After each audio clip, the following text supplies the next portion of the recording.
London has plenty of previous when it comes to gangs, mobs and firms. For decades, names like Sabini, Cortese, Richardson and of course Cray have become synonymous with crime and violence. In every firm there were ruthless enforcers. One man in particular stands out, Mad Frankie Fraser. Born in 1923, he earned his moniker after slashing gangland boss Jack Spot. He went on to become a key member of South London's most infamous gang, the Richardsons. Fraser's role was to offer protection to pubs and clubs in exchange for Eddie's one-armed bandits being installed.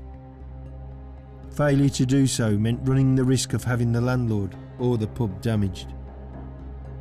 Well, I'd come out of prison doing 7 years and I was introduced to them and liked them immediately. And that was it. And then I teamed up with them. In the 60s, it was great because when it was good, it was very, very good. I mean, a nice Bentley car, pulled up nightclubs and all this and that, everything was going on. It was great, you know. If you had the West End, that's the jewel in the crown in London. Not the pubs, not this, not that, the West End. The West End is a money-making machine. And they had their finger in every pie. If the machine went into a club, they was basically minding the club without having putting anyone on the door or whatever. But they were very honest and very good with everyone. They weren't greedy. They invited, if anyone went to work with them, they put them in on the coup and give them a fair share. And that's what made my dad and Eddie so good. Fraser and his two sons have spent over 70 years behind bars. Fraser Sr. had a terrifying reputation as an inmate, repeatedly refusing to submit to custody and protesting about conditions. He started the infamous Parkhurst riots and was accused of kidnapping and hanging the governor of Wandsworth Prison. I was a right headache to them in prison. I would never give in. I've done more bread and water than any man alive. They don't have it as a punishment now in prison. And I've got an extra 5 years at Parkhurst and all for leading a riot. And they thought by certifying me, I go to Broadmoor and it gets me out of the system. Because the prison officers would be going, we've got to get rid of him. We either got to kill him or certify him. He's making our job hard. And that's why they certified us insane. And it suited me, I could put up with that, because Broadmoor then was much better than prison. Also, I first punched a prison officer when I was very young. You can see how small I am, and I was about as fat as my finger then. And when they see me, the prison officers, you could read their face. They'd be going, a little cockney so-and-so, we'd put him in his place, and they'd make life very hard for me, and I would just retaliate. I'd fight back. On one occasion, Fraser viciously attacked a guard at Parkhurst Prison. Well, this prison officer said I cut one of his ears off, and they couldn't find it. Well, the reason they couldn't find it, it was put down the toilet, I flushed the chain, and it's floating somewhere off the Isle of Wight. And for the rest of his career, he was known as Area Harry. Well, Fraser had quite a notorious reputation, mainly gained by his imprisonment. So when he came out of prison, you know, I mean, he'd done all sorts of things, you know, so he had a big reputation for in prison. I must say that he was game. If there's anything to do, I had to see someone or do anything, you know, I should say, Frank, we've got to go somewhere. He never hesitated.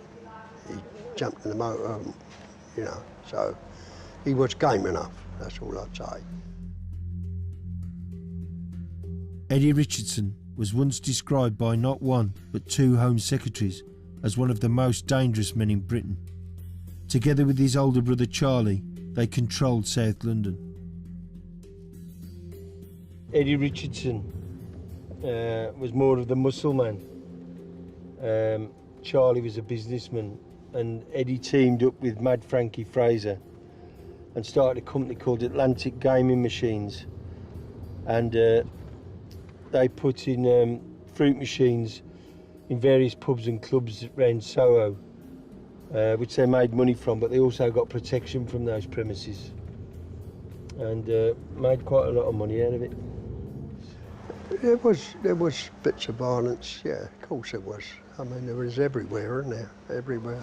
And especially more so in them days, because, as I say, more people used to look after themselves in them days, much more than what they do, you know, Can you think today. of any, like, particularly bad incidents up there? Well, there was some people did get chopped up a bit with a couple of choppers, you know, on their legs, mainly on their legs. I think they was Polish that tried to encroach on someone's property. So they did get, you know, chopped up a bit. But no one got arrested for it. It didn't happen in them days like that. Nowadays, I mean, it's all on film, these cameras, videos from the cameras now. I mean, there's nothing. In them days, you was lucky to find a phone box that worked.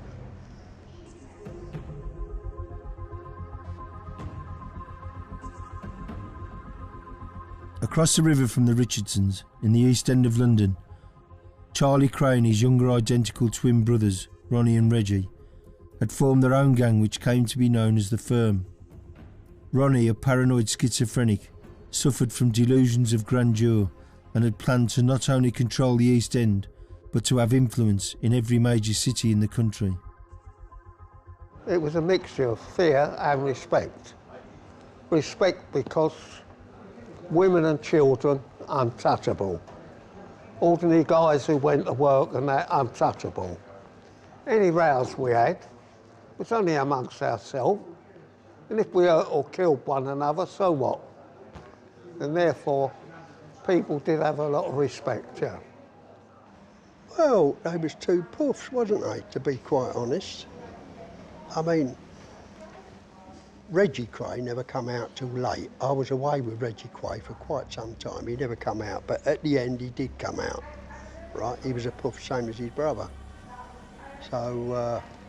But violent homosexuals. Oh, they was violent, yeah. But that didn't I worry mean, in their own little way, I suppose, they was violent, yeah. So was we, wasn't we? So, you know. But that didn't worry you and your brother, no? Never. I tell you, again, that if they put me and my brother in a cell with them two, there's only two people coming out, that's me and my brother. No brains. Both of them, I mean, there was both no brains.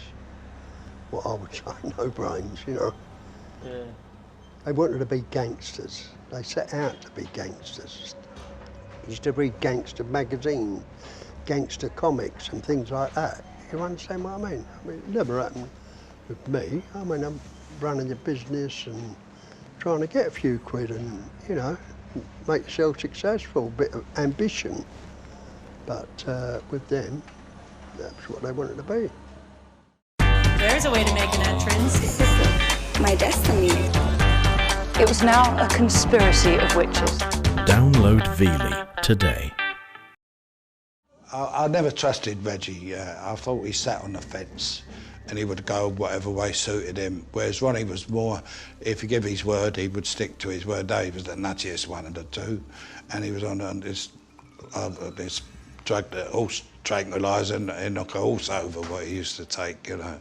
But he needed that every day to keep himself, because he was manic depressive, you know. And he thought if people looked at him too long, he thinks they're going to attack him or something. You know, he was one of those very insecure people. Or if he went to the toilet and someone followed him into the toilet, he'd think they'd come in to do him or something, you know, and he'd probably attack them first, you know. So he wasn't right in the head. He definitely wasn't right in the head. He was all right. Ronnie was a bit funny, like, you know. Ronnie would get up in the morning, yeah, And some mornings you come down, he'd be all happy, ha ha ha.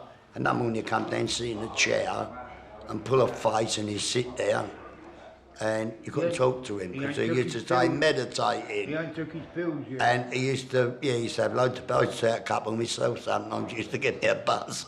And that's how he was. And if he was nice in the morning, he'd have a go at someone on the night. And if he was horrible in the morning, he'd be all happy on the night.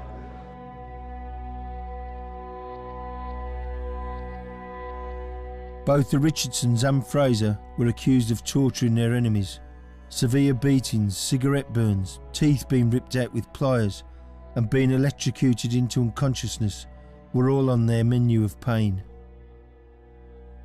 They called it a torture trial because people was making all sorts of accusations, right, and getting believed anything went at the time. Like attaching clips to their nipples and sending electric shocks through them doesn't seem your style, do you know what I mean? Yeah, well, Charlie would have them for days. He would have them for hours and hours. I know once that he got broken into and he had quite a lot of his suits nicked and all that, and he had half of the fucking villains in South London in, didn't he, under question?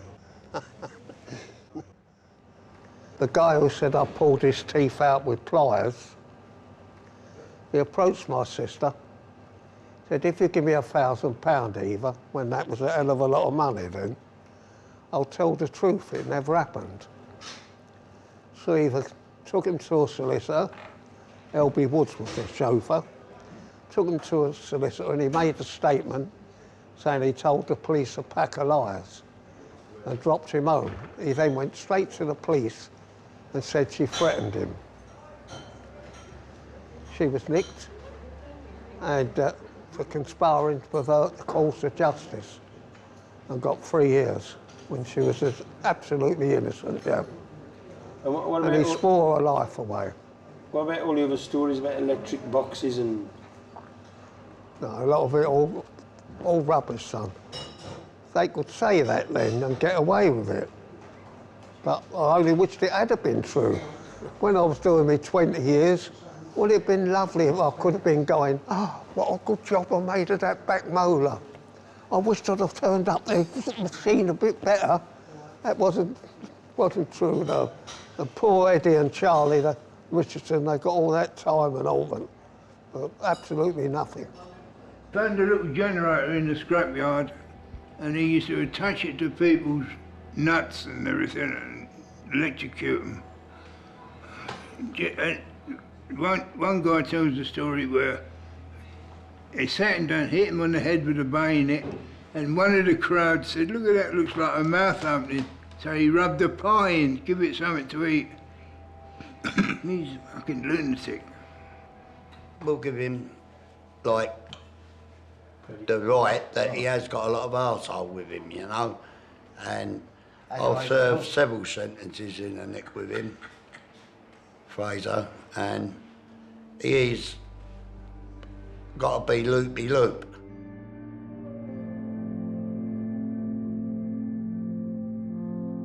Freddie Foreman, considered by many to be the godfather of British crime, was one of the few men that the Krays respected. His name, rightly or wrongly, is firmly attached to almost every unsolved gangland murder in the capital over the last 50 years. As well as robbing banks and blowing safes, he provided muscle and firepower to Ronnie and Reggie. My memories wasn't really happy memories. Every time I saw them, there was always a problem or something, you know, or they was never... the only good memories I've got is going round to their house and with my kids and meeting their mother, you know, Violet, and she would take the kids. She was a lovely, lovely woman, and she'd take the kids in. I'll take them, hello, Freddie, and Jamie and Gregory, and she'd take them in the kitchen and give them a sandwich or, you know, drop a lemonade, And she was a very beautiful woman, lovely, typical Cockney mother, you know. The old man used to keep it out the back. You never see much of him, the father. But the twins, and it was always, the house was always full of different people, you know, at the firm laying around and in the vicinity. They was never on their own, really. There was always someone about.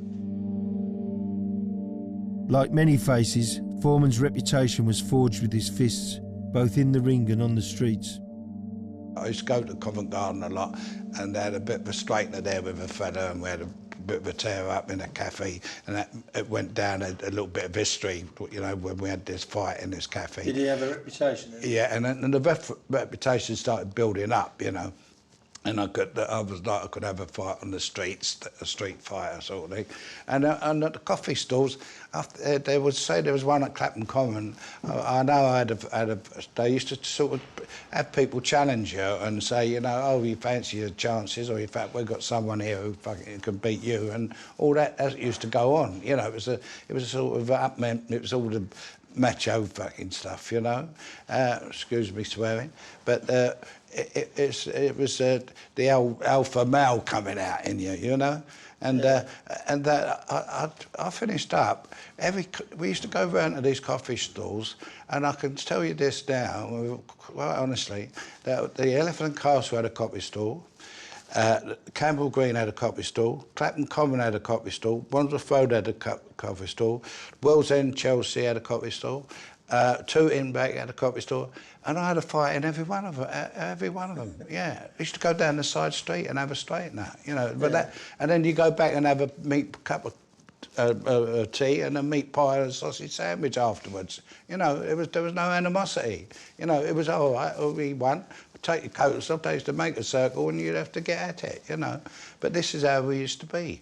And that sort of reputation, I suppose that's what, you know, made you who you were, you know. As the Krays became more successful, they branched out from the East End and bought a club called Esmeralda's Barn in Knightsbridge.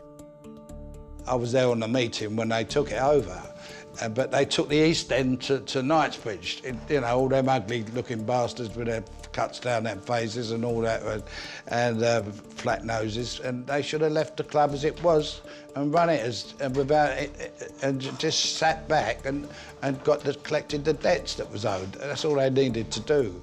But of course they ruined the place like they ruined every fucking thing, you know. Tensions between the Kray and Richardson firms boiled over one night when one of Foreman's staff, Kenny Hampton, was beaten up by members of the Richardson gang at the Stork Club in the West End. He got bashed up down in the toilets for no reason or other. They kicked the shit out of him. And he never turned up for work. I'll go around and see his mother. And his mother said and I saw him, his head was like a football where it was, you know, enlarged. And he was all bruised and bad. And I should get him up to the hospital and have an x-ray. He's probably got a concussion or something like that. Anyway, I'll find out that what Eddie and Fraser and them had done, and they was all in a group, and I went over and I pulled them. I pulled Eddie about it, and I stuck this 38 up his nostril, you know, up his nose. I said, and that kid worked for me. I said, and he started going to hospital, and that made out it was nothing. But it wasn't nothing, it was a liberty, and I saw it that way.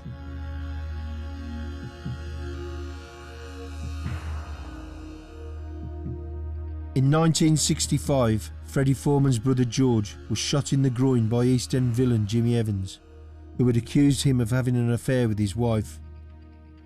Not surprisingly, when Freddie found out, he vowed bloody revenge. Evans and his associate Ginger Marks were ambushed in the street. Evans escaped by hiding under a car. The body of Marks has never been found. All I knew was someone come round to me and got the message that George was in hospital, in St Thomas's Hospital, and someone had shot him on his doorstep while he was having a meal with his wife and kids. Ginger knocked at the door. He went and answered the door. and all the light had been taken out outside at on the landing, and it's all pitch black, and then someone stepped out of the shadows with a shotgun and blasted him in the lower area, caught him in the top of the leg. And of course, I'll go to the hospital, and the police stay on the bed, and they went and had a cigarette, and now to do with it, and he just whispered Ginger Tom, and that's the only name I had. Well, the twins knew everyone in the East End, and so when I went to see the twins, they told me who Ginger Tom was, you know, and so that was Tommy Marks. And that's how I come to find. Then I found out through that who the other fellow was. I didn't know about the relationship he was having with this girl. I had no idea he'd been carrying on with somebody else's wife, you see. So that was something that was a shock to me. And naturally, I had to take revenge, you know. So Freddie was always trying to track him down, but Ginger Marks was commonly called Gin. Jimmy Owens was commonly called Jim. So they pulled on him one day in Cheshire Street, and they ordered out Jim. They wanted Jimmy Evans, but Ginger Marks turned around thinking he'd called Gin. And they shot Ginger Marks, dragged him in the motor and whipped him off. And that was the last I saw of him. Do you know what happened to his body? No.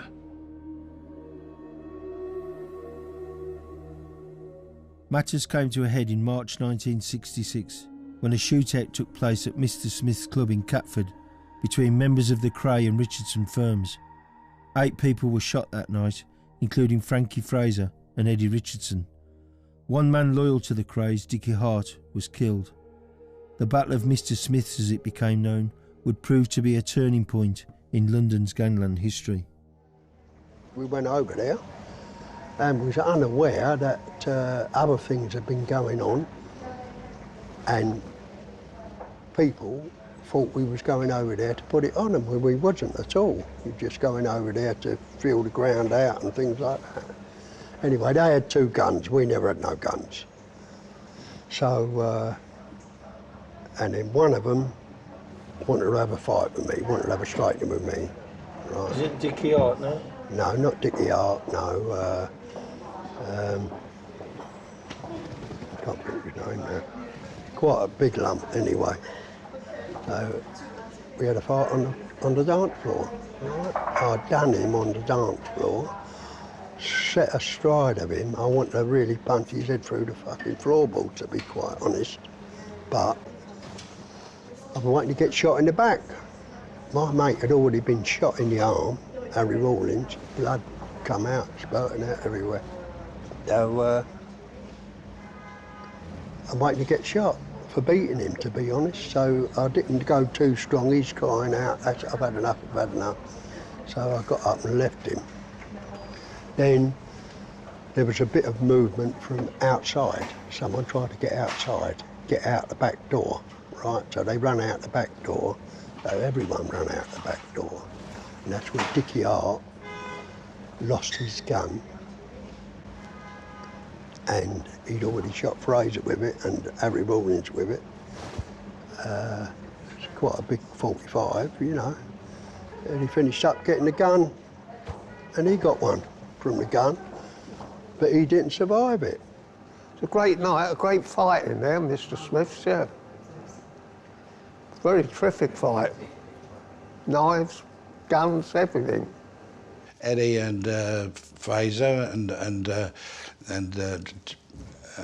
all the rest of the firm had been down there, and it kicked off. And there's a few people, about 4 people, had been shot. You know, one shotguns and everything, and they'd been killed. The little fella, Dickie Hart, and he was the casualty. But the actual person who actually did it wasn't arrested, wasn't captured, and he fucked off. And he went out the country and he never been seen again, you know. But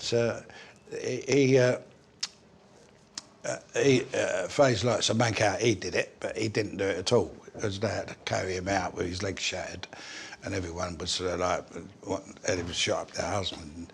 and everyone was shot in the arm, and he was in the bad way. He was artery was pumping out of him. But it was just one of those things that kicked off, and of course that was like an open warfare. Now it was sort of, and that was the beginning of all the trouble.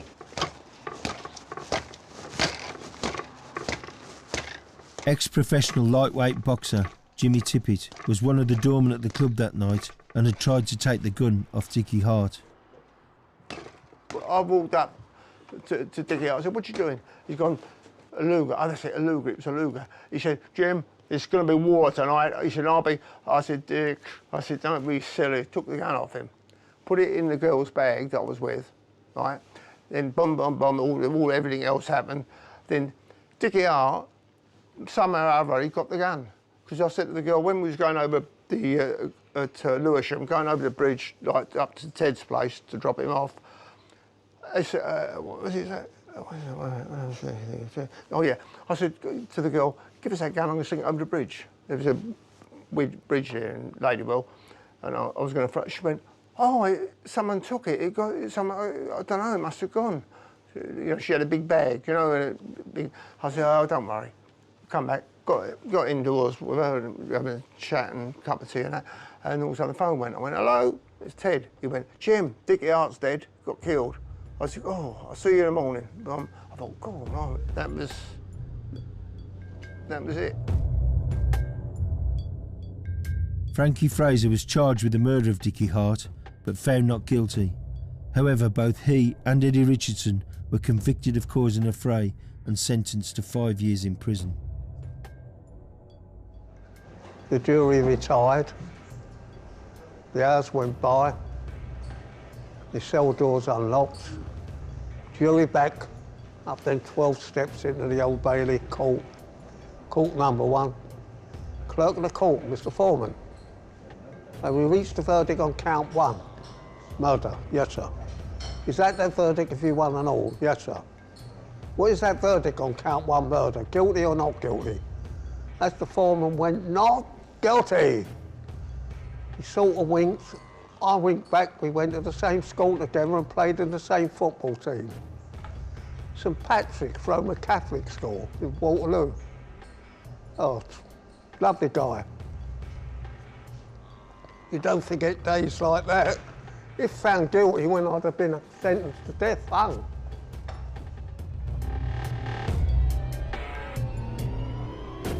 To avenge the murder of Dickie Hart, Ronnie Cray and Ian Barry walked into the Blind Beggar pub in the East End and shot Richardson henchman George Cornell through the head as he sat at the bar. Well, he'd supposed to have insulted him, called him a fat puff or something like that. You know, I don't know what the truth of the matter was, but Ronnie Cray used to get the hump with people for very little reason, you know. He didn't need a lot of excuses to get the hump with people. And this was a bad thing about him because of his mental state, you know. He wasn't a well person, he wasn't well at all. Georgie Cornell was from East London and he'd gone over to South London to join up with the Richardson firm, and so they felt that he just changed his loyalties from east to south, you know. And I told Ronnie Cray afterwards, I said, "You should never have done that or gone in that pub. It's like their front room. They lived above it, they had their kids above it, and they'd shot and Ian Barry shot shots in the ceiling, could have gone up and injured their family upstairs, you know what I mean? And it should never go in a person's house. Should have waited for Georgie Cornell to come out if they wanted to shoot him, and he'd come out and got in his car or something, not in the pub in front of witnesses and other people and barmaids and everybody else." And I said it was a stupid thing to do. Ronnie Cray was out of control. He was prepared to maim or murder people for the slightest misdemeanour. After a dispute at a nightclub involving a friend of the Crays and a burglar named Lenny Hamilton, Ronnie ordered Hamilton to attend a meeting. So I go up there, get a cab, black cab, and go up there. They show me in the kitchen and Ronnie was standing with his back to the... I didn't know, but it was a gas stove. He sat me down in the chair. He said, all right, Len? I said, yeah. He said, all right, you can go. He said, all right, what? He said, all right, you can go now. I thought, well, what you got me up here for? I'm thinking. Then he told two fellas to get hold of me, and they got hold of me, like, and that's when I see the pokers on the gas. Well, they know what you sharpen knives on, cold steels, that's what you had on the gas. And were you standing up or sitting down? Pardon? Were you standing up? I was standing, they was holding me. Right. You know? So, as he's come towards me, I thought he's trying to fire me. What for? Anyway, I had black curly hair then, he started burning my hair off of me. You know, fucking man's crazy, like, you know. And then he put the pokers across, he was going to burn my eyes out. And as he's coming towards me, someone shouted out, no, Ron, not that. And he just stopped. As he walked away too, I said, you can go now. When bank robber Albert Donoghue heard what had happened to his friend Lenny Hamilton, he said he would shoot whoever was responsible. Unaware, of course, that man was Ronnie Cray. Somebody's come to me. I was in the Black Swan in Bow, and they said, the firm's looking for you. I said, oh, well, where are they? So it's in a little pub down Off Balance Road. So I went round there, and I landed on the bar, and I noticed everybody moving away from me, so I thought, oh, there's some shit going on here. And the next thing, bang, I got one in the leg. Reggie's crept up behind me and gone, wallop. After the shooting, Donoghue went to meet the Crays to settle their differences, and shortly afterwards he was invited to join their firm. I was invited to go around the house one day, and I went down there, and they're all sitting, the twins and Charlie sitting there, and then Charlie stood up and he said, welcome to the firm, like some fucking board meeting. And he said, we want you on our firm to earn money with us. Forget all them bank robberies and shit like that. So, that's true what you're saying. And then they put me on a succession of doors in different clubs. And so you become a face. They use you because you're a face. They know that people will respect when you're on the door. They go, oops, don't start fucking about in here. It's the firm, it belongs to the firm.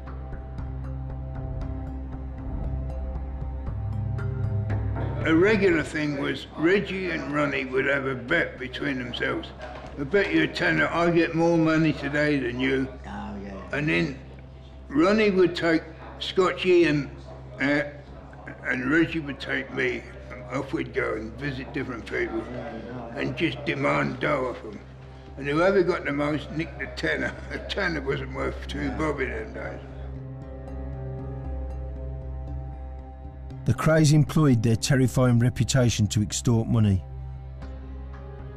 One tactic was to send someone to trash a premises before offering their victim protection for a fee the following day. They would send in a troublemaker first, someone like Teddy Smith, who was easily 2 light hours and he was drunk as a skunk. And then he'd smash the place up. Then the next day, the briefcase man went in and said, I can put a stop to all this shit for you. You just give us a penny a week and we forget about it. Well, if you didn't fear him, you either was very brave or stupid or you were telling lies. Physical harm. You were telling lies if you said you never feared them. Why? Because they were really frightening if you really knew them when they threatened you. In 1966, the notorious axeman Frank Mitchell escaped from Dartmoor prison, and the Crays agreed to put him up in a small flat in the East End. However, it was a decision they would quickly regret, as Mitchell turned psychotically violent, threatening to take hostages and kill people. The twins called Freddie Foreman to try and sort out the mess. So they had minders looking after him day and night, and they was all terrified and shit scared of him. And they was complaining all the time. And so they got me over, asked me to come over, and I went to see Reggie and Charlie, and they said, "Can you get us out of trouble here and help us?" And they had rings under their eyes, and he threatened to go round and take their mother hostage, and he knew what to blame and he would take 6 coppers with him. If it was the police turned up, he would shoot his way out. Now they're really worried now. So now they've got to get some help from somewhere, and they come to me again. So I'll go over and see him, and so I made arrangements to pick him up and take him out of the country, take him away down the country. One of the Cray firm, Albert Donoghue, was there that night and escorted Frank Mitchell to a waiting van. Jerry Callahan was on Foreman's firm. He opened the back doors. I got in, and they sent me up the front of the van. There was a small partition between the back of the van and the cab. So I sat down, and then Gerard Callahan had shut the back doors, and he walked around and got in the passenger seat and slammed the passenger door. I didn't know till later. When he slammed that passenger door, that was the signal that everything's all right. That is when the guns opened up. They was pumping shots into him, and he was groaning. He wasn't dead. They didn't kill him. And then Gerard said, "Go on, Fred, give him another one, I'm empty." So Foreman put his muzzle under his ear and gone badang. That was it. He flopped over then. He was dead, obviously. I worked it out, as I say, revolver at maximum 6 shots, automatic, anything up to 30. And then badang, bang, bang, bang. Just pumping shots into him. So God knows how many shots it took to kill him. Foreman was also implicated in the murder of a small-time crook, Jack the Hat McVitie. Reggie Cray, who was by now mimicking his twin brother's psychotic madness, decided to kill McVitie after a trivial dispute about money. And how did they kill Jack? Well, they lured him to a party, and the Lambriano brothers took him to this party, and when they got him down there, there was they just fucking challenged him and finished up stabbing him to death. Reggie stabbed him to death. Ronnie was holding him, and this guy, Ronnie Hart, their cousin, was involved in it all, stabbing him and holding him, and it was a messy, really messy job, what they did of him anyway. It took a long time to kill him, apparently. It was a bad scene. His body's never been found either, has it? No. Well, they took him across and dumped him right on my fucking doorstep, round the corner from my pub, and left him there in the back of a car, covered up in a bed, in a fucking candlewick bedspread on the back seat of the car. I mean, what a thing to do, I mean, and there was right outside a church where there'd been a wedding take place, After that incident, there was no reporting there, no, everyone was missing. He was missing, Jack was missing, Mitchell was missing, and Marks was missing. So it was, they was all pointing the finger at me all the time, and of course there was, you can imagine what was going on in at Scotland Yard and places like that, what they was all thinking. So, but they got a lot of things wrong. It wasn't right what they were thinking anyway. We won't go into that. The reason so few people were ever found is that the Crays had a Polish bodyman who used to dispose of their mutilated victims. He used to break lorries up, smelt Ellie, and he had a big aluminium smelt. Like a furnace? Yeah. And what he used to do, he used to have an old chest freezer. He used to put them in there. Freeze them up. Then they cut them up No and blood. put them in the smill. No blood once And if they're there's any frozen. bones left, we used to crush them all up and then go and throw them in the river. And that's how we disposed of the body. The Krays had become so out of control, it could only be a matter of time before they were killed or arrested. In fact, Scotland Yard had formed a special squad of officers to end their reign, led by Detective Chief Inspector Leonard Nipper Reid. Even their own firm were concerned about their random acts of violence and were conspiring against them. When Ronnie Cray sat in the car, he always wanted to sit in the passenger seat.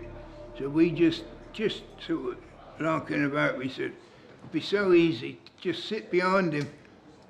When you find a nice corner, pop him in the back of the head and chuck him out and let him roll down the bank or something. It would have been so easy. Much of the talk about the twins' demise was little more than wishful thinking, but some of their most trusted associates did actually meet at Simpson's restaurant in London to discuss the best way of removing them for all time. I thought they should be ironed out, to be honest. You thought the Krays should have been shot? The two of them, yeah. Why did you think? Because they was dangerous to everybody, and if they hadn't been arrested when they were, that's what would have happened. Was that? Yeah. That had been. That was on the cards, yeah. Mm. That the two of them had been shot. Yeah, not Charlie, but they would. Yeah, that's in the Simpsons in the Strand. That took place, you know, discussion.